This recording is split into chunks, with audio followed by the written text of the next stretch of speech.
दीनदयाल उत्तर प्रदेशच्या बदायूं जिल्ह्यामध्ये राहायचा। तो एक खुशहाल शेतकरी होता। त्याच्याकडे 30 बिघाची उपजाऊ शेती होती, ज्यामध्ये गहू, तांदूळ आणि मक्का आणि काही प्रकारच्या भाज्या उगवायच्या। दीनदयालच्या घरामध्ये त्याची बायको, 2 मुलं आणि एक म्हातारा बाबा होता। पोरांनो, सुनबाई कुठे? मेहंदीपूरच्या बालाजीचा प्रसाद घेऊन आलोय हरिदासच्या घरून। घ्या, तुम्ही पण काही मन्नत मागा आणि खाऊन घ्या। द्या आजोबा, मला द्या। हे हनुमानजी, माझ्या क्लासची मॉनिटर ऋषिका ह्या वर्षी एक्झाम मध्ये फेल होऊन जाऊ। ती खूप स्टाईल मारते आणि क्लासच्या सगळ्या मुलांना कायम आपल्या तोंडावर बोट ठेवायला सांगते। हे हनुमानजी, इंग्लिशवाल्या निधी मॅडमची नोकरी शाळेमधून निघून जावी। ती खूप जास्त गृहपाठ देते। मी व्हिडिओ गेम खेळण्यासाठी टाइमच नाही काढू शकत आहे। नेहा, राहुल, असं दुसऱ्यांचं वाईट मागणारी प्रार्थना कधीच नाही करायची। जर का तुम्हाला देवापासून काहीतरी मागायचं आहे तर काहीतरी आपल्या भलं मागा, दुसऱ्यांचं काही वाईट मागू नका। हो पोरांनो, सुनबाई एकदम बरोबर बोलते। मी अशिक्षित आहे, पण मला एवढं तर माहिती आहे की कोणाचं फेल होणं आणि नोकरी जाणं हे कोणाला चांगलं वाटत नाही। बाबा, ह्या वर्षी तुम्ही पोटलीमध्ये काय घेऊन आला? काय ह्याच्यामध्ये खजाना आहे? हे तर आता मला सुद्धा नाही माहिती की याच्यामध्ये काय आहे। मी रोडवरती पायी चालत होतो, एक माणूस टांग्यावर बसला होता, त्याच्या पिशवीतून पडलाय। सगळ्यांना खूप जिज्ञासा झाली की पोटलीमध्ये शेवटी काय आहे। दीनदयालने पोटली उघडून बघितलं तर त्याच्यामध्ये शेंगदाणे होते। अरे, याच्यामध्ये तर एकदम कडकडीत शेंगा आहेत। चला, कमीत कमी भुईमुगाच्या शेंगा तर खायला मिळाल्या। आपल्या गावामध्ये तर कुठेच भुईमुगाच्या शेंगाच भेटत नाहीत। दीनदयालची बायको गीता एक धार्मिक बाई होती। ती दीनदयालला बोलली, ह्या शेंगदाण्यांवर आपला काहीच हक्क नाही, ह्यांना विकून द्या आणि जे पैसे भेटतील त्यांना दान करून द्या। एकदम बरोबर आहे सुनबाई, पण आपल्याला काही दिवस थांबायला पाहिजे, कारण होऊ शकतं की ज्याच्या हे शेंगा आहेत तो माणूस आपल्याला शोधायला गावापर्यंत येऊ शकतो। दीनदयालचा लहान भाऊ सुरेश शहरमध्ये राहायचा। वाटणीमध्ये त्याला पण 30 बिघा जमीन भेटली होती, पण त्याने आपलं शेत विकून शहरमध्ये एक प्लॉट घेतलं होतं। सुरेश शहरमध्ये पोहोचून स्वतःला लहान महसूस करायचा।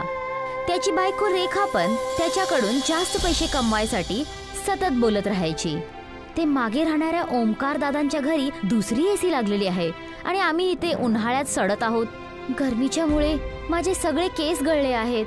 जर का मला माहिती असतं की मला अशा गरिबीमध्ये राहावं लागेल तर मी तुझ्याकडून कधीच लग्न केलं नसतं। अरे, रेशनचा खर्च, पेट्रोलचा खर्च, पॉलिसीचा EMI, यानंतर पैसे वाचतातच कुठे जे मी एसी विकत घेईल? तुझे कपडे आणि महागडे ब्युटी प्रोडक्टचेच पैसे जास्त आहेत। सगळ्या शेजाऱ्यांचं अनाज त्यांच्या गावातूनच येतं आणि एक आम्हीच आहोत ज्यांना दुकानातून राशन घ्यावं लागतं। तुझ्या भावाचं गावामध्ये काहीच खर्च नाहीये, तू त्याच्याकडून जमीन का नाही मागून घेत? तो तर गावामध्ये राहतो, मजदुरी पण करून राहील, त्यांचं काम तर कसं ना कसं चालून जाईल। मी आपली जमीन आधीच घेऊन विकून टाकली, आता परत नाही विकत घेऊ शकत। जर काय तू असाच साधा सरळ बनून राहशील ना तर जीवनात तू काहीच नाही करू शकणार। आजचा जमाना गळा काप प्रतियोगिताचा आहे। साम दाम दंड भेद सगळं लावल्यानंतरच काम बनतंय। ह्या संडेला तू गावी जा आणि गहू आणि तांदळाची सोय करण्याचे प्रयत्न कर। रविवारवाल्या दिवशी सुरेश दीनदयालच्या घरी पोहोचला। काकाजी नमस्ते। अरे नमस्ते बेटा, नमस्ते। दादा घरामध्ये नाहीयेत का? ते बाबांना डोळ्यांच्या डॉक्टरकडे घेऊन गेले आहेत। ते बाबांना रात्रीच्या वेळेस स्पष्ट दिसत नाही ना। अरे, मोठ्या दादांना विचारा ना, माझ्यासाठी 20 किलो तांदूळ आणि 20 किलो काही धान्याचा बंदोबस्त होईल का? नाही, आता तर नाही होऊ शकणार। तुझ्या दादांनी शमीचे पीक मागच्या महिन्यातच विकलेले आहेत। बिन मौसम पावसाळ्याच्या मुळे ह्या वर्षी खूप सगळी फसल खराब झाली होती, पण तू गावाच्या एखाद्या माणसाकडून विकत घेऊ शकतस गहू आणि तांदूळ। मला विकत नाही घ्यायचंय वहिनी, मी तुमच्याकडे गहू आणि धान्य मागायला आलोय। हे तू काय करत आहेस सुरेश? तू शहरमध्ये चांगली नोकरी करतोस आणि फक्त 2 लोक आहात, आमची मुलं पण आहेत आणि मग बाबांच्या औषधांचा खर्च तो वेगळा। आमची फसल जर काय आम्ही तुला देईल तर आम्ही स्वतः काय खाईल? आमच्या तर रोजीरोटीचा एकच साधन आहे, आमची ही फसल। तुमच्याशी बोलून तर काहीच फायदा नाहीये। दादाला येऊ द्या, मी त्यांच्या सोबतच बोलेल। जेवायला आहे का घरात, की ते सुद्धा संपलंय घरातलं? असं का बोलत आहेस सुरेश? तू आमच्या कुटुंबाचा सदस्य आहेस. जेवढे दिवस पाहिजे तेवढं राहा.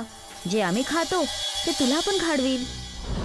दीनदयालच्या घरी आल्यानंतर सुरेश दीनदयालला बोलतो, पण दीनदयालने पण सुरेशला तेच उत्तर दिलं जे गीताने दिलं होतं.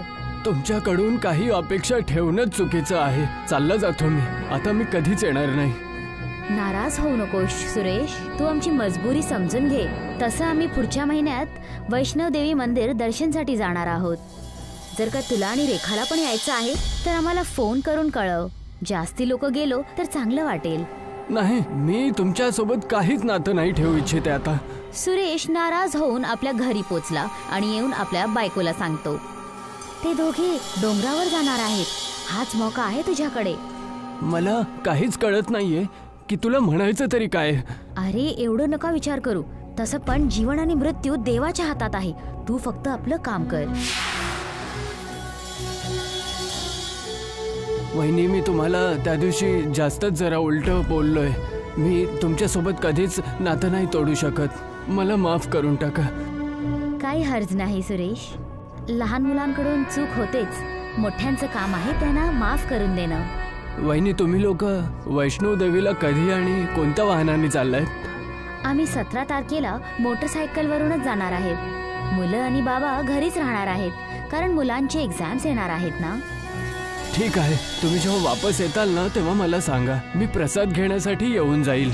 काही दिवसानंतर जेव्हा गीता आणि दीनदयाल मोटरसायकलवरून वैष्णवी देवीसाठी निघाले तर जेव्हा ते डोंगरावर पोहोचले तर एक जीप त्यांच्या मागे लागली. जीपने दीनदयालच्या मोटरसायकलवर धक्का मारला आणि ती मोटरसायकल खड्ड्यात जाऊन पडली. दुसऱ्या दिवशी सुरेश दीनदयालच्या घरी पोहोचला.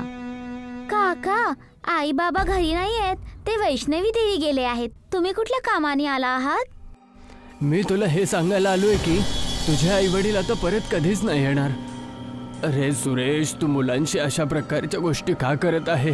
हे बघा, पेपरमध्ये बातमी आली आहे की वैष्णव देवीला जाताना एका जीपची आणि मोटरसायकलची टक्कर झाली आहे आणि मोटरसायकल खाडीमध्ये पडली आणि भैयाचा फोन पण नाही लागत आहे. खूप दिवसापर्यंत रामदासने दीनदयाल आणि गीताची वाट बघितली, पण ते कधीच नाही आले. आता वाट बघणं बेकार आहे बाबा. शेत आणि बाकी सगळं मी सांभाळून घेतो. आता ह्या मुलांना तर पाळायचंच आहे ना. ठीक आहे बेटा, तूच सांभाळून घे. एक रात्री सुरेशने आपल्या बाबांना खोकेच्या औषधाच्या नावाने बेशुद्ध होण्याची औषध पाजवली. जेव्हा रामदास बेशुद्ध झाला तर सुरेशने शेतीच्या कागदांवर रामदासचा अंगठा घेतला आणि चालाकीने ती जमीन आपल्या नावी केली. त्यानंतर सुरेश आपल्या घरी निघाला. एक दिवस नेहा आणि राहुल आपल्या शेतांवर खेळायला गेले तर एका माणसाने त्यांना तिथून पळून लावलं. ए, तुम्ही माझ्या शेतामध्ये काय करताय? चला निघला इकडून. हे शेत आमचं आहे. हे तुमचं होतं.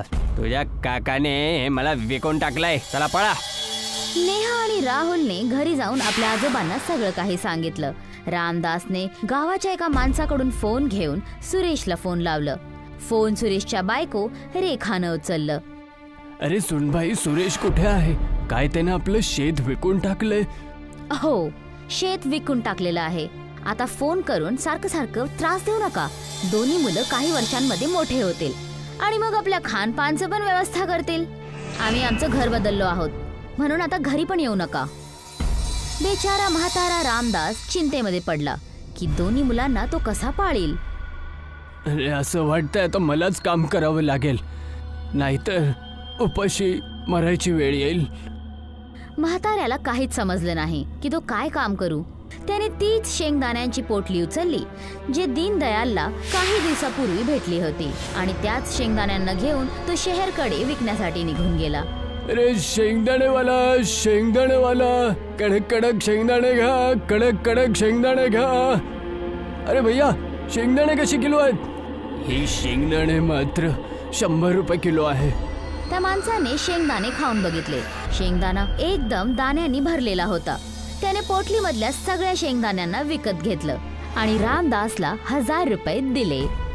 300 रुपयाची बचत करेल आणि 700 रुपयाचे शेंगदाणे परत विकत घेईल. या प्रकारे पुढे काहीतरी कमाई होत राहील. घरी परत येताना अंधार पडला होता. रामदासला अंधारात कमी दिसायचं. रस्त्यावर चालताना तो एका खांब्याशी आदळला आणि खालती पडला. एक माणूस रामदासला उचलायला आला आणि त्याने हळूच रामदासच्या खिशामध्ये हात घालून सगळे पैसे चोरी केले. अरे नाही नाही नाही नाही नाही, सांभाळून सांभाळून सांभाळून चला बाबा. धन्यवाद बेटा. मला ना थोडं रात्री कमी दिसायला लागतं, त्यामुळे मी थोडं खाली पडलो. काही वेळ चालल्यानंतर रामदासने आपल्या खिशामध्ये हात घातला. अरे माझे पैसे कुठे गेले? आता खर्च पाण्याला पण पैसे नाहीये. आता मुलांना तर उपाशी झोपावं लागेल. तेव्हा तिथे एक फकीर आला. काय झालं भाऊ, का रडत आहेस? रामदासने फकीरला सगळं काही सांगितलं. फकीरने आपल्या झोलीमधून एक पिशवी काढून रामदासला दिली आणि बोलला, या थैलीमध्ये काही बीज आहेत. याला कुठेतरी नेऊन पूर. याच्यामधून सोन्याचे शेंगदाणे उगवतील. पण माझ्याकडे तर काही जमीनच नाहीये बाबा. तुझ्या गावामध्ये जी नदी आहे त्याच्या बाजूची जमीन बंजर आहे.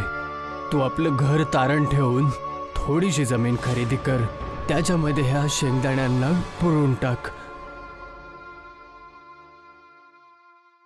रामदासने तसंच केलं जसं त्याला फकीरने सांगितलं होतं. 7 दिवसानंतरच शेतांमध्ये सोन्याची शेंगदाणे लागले. त्या शेंगदाण्यांना विकून रामदासने आपलं गिरवी ठेवलेलं घर पण सोडवलं. आजोबा, आता आपल्याकडे खूप सारे पैसे आलेले आहेत. चला शहरामध्ये जाऊन मूवी बघून येऊ. रामदास, नेहा आणि राहुल शहरच्या सिनेमा हॉलमध्ये पोहोचले. सुरेश आणि रेखा पण त्या सिनेमा हॉलमध्ये मूवी बघण्यासाठी आले होते. तुम्हा लोकांकडे एवढे पैसे कुठून आले की तुम्ही इथे शहरमध्ये फिल्म बघण्यासाठी आला आहात? काकांनी खूप चालाकीने आमचं शेत विकून टाकलं, पण आम्हाला आता असं शेत भेटलं आहे ज्याच्यामध्ये सोन्याचे शेंगदाणे उगतात. आता तुम्ही आमच्याहून जास्त गरीब आहात. मूवी बघितल्यानंतर जेव्हा रामदास, नेहा आणि राहुल घरी पोहोचले तर त्यांना दीनदयाल आणि गीता घराच्या दरवाज्यावर उभे राहिलेले दिसले. देवाचा लाख लाख धन्यवाद आहे की तुम्ही दोघं जिवंत आहेत बेटा. मी तर तुमच्या दोघांची यायची अपेक्षाच सोडून दिली होती. आम्ही खाडीमध्ये पडलो होतो, पण एका पहाडी शेतकऱ्याने आम्हाला वाचवलं होतं. नीट होण्यासाठी आम्हाला थोडा वेळ लागला. रामदासने सुरेशची सगळी करतूत दीनदयाल आणि गीताला सांगितली आणि त्यांना सोन्याच्या शेंगदाण्यांच्या बद्दल पण सांगितलं. ईश्वर एका हाताने घेतो तर दुसऱ्या हाताने देतो पण. सुरेशकडून शेतीची रक्कम परत घेण्याचा एकच तरीका आहे.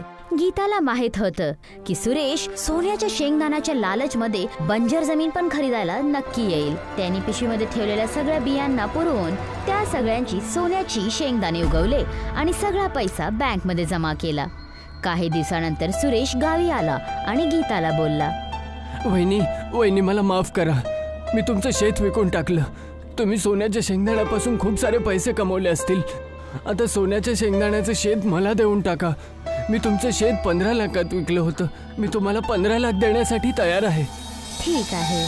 सुरेशने 15 लाख रुपये देऊन ते बंजर जमीन खरीदली. त्याला वाटलं की शेतामध्ये काहीतरी जादू आहे, पण खरा जादू तर त्या फकीरद्वारा दिलेल्या शेंगदाण्यांच्या बियांमध्ये होता. सुरेशने शेंगदाण्यांच्या बिया विकत घेतल्या आणि बंजर जमीनमध्ये पुरवल्या, पण तिथे काहीच नाही उगवलं. सुरेश रागात गीताकडे पोहोचला. वहिनी, शेतात तर काहीच नाही उगत आहे. तर आम्ही काय करू? बहुतेक तूच बेईमान आहेस, म्हणून तुझी किस्मत तुझा साथ देत नाहीये. तर माझे 15 लाख वापस द्या. तुझे पैसे दिला होतास ते तर आम्ही खर्च पण करून टाकले, म्हणून आमच्याकडून आपले पैसे परत घेण्याचा प्रयत्नही करू नकोस. तसं पण ते पैसे आमचेच होते. जास्त त्रास देशील तर आम्हाला पोलिसला बोलवावं लागेल, कारण आम्हाला माहिती आहे की आम्हाला खड्ड्यामध्ये ढकलण्यामागे तुझाच हात आहे. आणि बाबांना बेशुद्ध करून तू शेत आपल्या नावी करून घेतलास. खरं ऐकून सुरेश घाबरून गेला आणि तो परत गावी कधी नाही आला.